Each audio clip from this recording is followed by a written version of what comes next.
Sinai নদীর পুনঃখননে উন্নয়নের নতুন সম্ভাবনা, বদলে যাবে গোপীনাথপুরের জীবনযাত্রা। ইউএনও সামিউল ইসলাম। মোহাম্মদ সবুজ খান জয়ের তথ্যচিত্রে থাকছে বিস্তারিত। ব্রাহ্মণবাড়িয়ার কসবা উপজেলার গোপীনাথপুর ইউনিয়নে সিনাই নদীর পুনঃখনন কার্যক্রমের উদ্বোধন করা হয়েছে।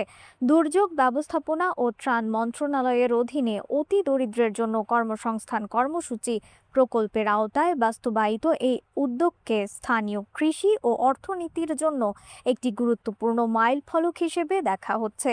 বুধবার বিকেল ৩টার দিকে গোপীনাথপুর ইউনিয়নের দৌলতপুর ও গোসাইশল এলাকায় ভারত থেকে নেমে আসা সিনাই নদীর পুনঃখনন কার্যক্রমের আনুষ্ঠানিক উদ্বোধন করেন উপজেলা নির্বাহী কর্মকর্তা সামিউল ইসলাম।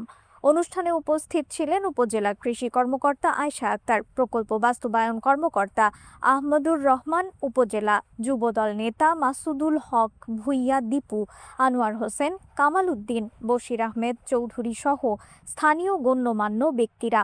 সংশ্লিষ্ট সূত্রে জানা গেছে, প্রকল্পের আওতায় সিনাই নদীর প্রায় ৬ কিলোমিটার অংশ পুনঃখনন করা হবে। এ কাজে ব্যয় ধরা হয়েছে ২,৪৮,০০,০০০ টাকা। প্রকল্পটি বাস্তবায়িত হলে গোপীনাথপুর ইউনিয়নের সীমান্তবর্তী এলাকার কয়েক হাজার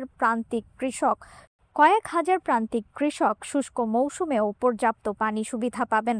ফলে সেচ ব্যয় কমবে, কৃষি উৎপাদন বৃদ্ধি পাবে এবং এলাকার সামগ্রিক অর্থনৈতিক কর্মকাণ্ডে ইতিবাচক পরিবর্তন আসবে। উদ্বোধনী অনুষ্ঠানে ইউএনও সামিউল ইসলাম বলেন, উজান থেকে সিনাই নদীর বুক চিরে নেমে আসা পানির প্রবাহ এ অঞ্চলের কৃষিতে নতুন সম্ভাবনার দ্বার উন্মোচন করবে। এটি কৃষিকে আরও আধুনিক, উৎপাদনশীল ও অর্থনৈতিকভাবে শক্তিশালী করতে গুরুত্বপূর্ণ ভূমিকা রাখবে। নদীর পানি প্রবাহ সচল হলে বদলে যাবে গোপীনাথপুরের মানুষের জীবনযাত্রা। স্থানীয় কৃষকরা জানান, দীর্ঘদিন ধরে নদীটি ভরাট হয়ে যাওয়ায় সেচ সংকট দেখা দিয়েছিল। পুনঃখননের ফলে কৃষি উৎপাদন বৃদ্ধি পাওয়ার পাশাপাশি পরিবেশ ও জীববৈচিত্র্যেরও উন্নয়ন ঘটবে বলে তারা আশাবাদ ব্যক্ত করেন। আমরা সরেজমিনে উপজেলা প্রশাসন সহ এলাকার স্থানীয় গণ্যমান্য ব্যক্তিবর্গ সবাই এসেছে এখানে। তো আমরা এসে যেটা দেখলাম, খাল খনন প্রক্রিয়া অত্যন্ত সুন্দর এবং সুষ্ঠুভাবে হচ্ছে।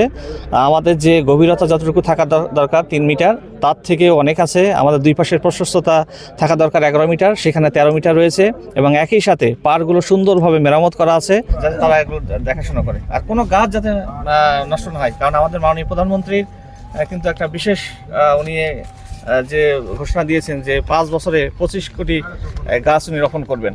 তো তারই ধারাবাহিকতায় যে খাল খনন হচ্ছে এবং একই সাথে যে গাছগুলো রোপণ করছেন, তো এগুলো যাতে আমরা রক্ষণাবেক্ষণ করতে পারি এবং এগুলো ভবিষ্যতে বড় হলে আমাদের প্রকৃতি, পরিবেশ এবং মানুষ সবাই যাতে উপকৃত হয়, এই বিষয়টা একটু আপনারা খেয়াল রাখবেন।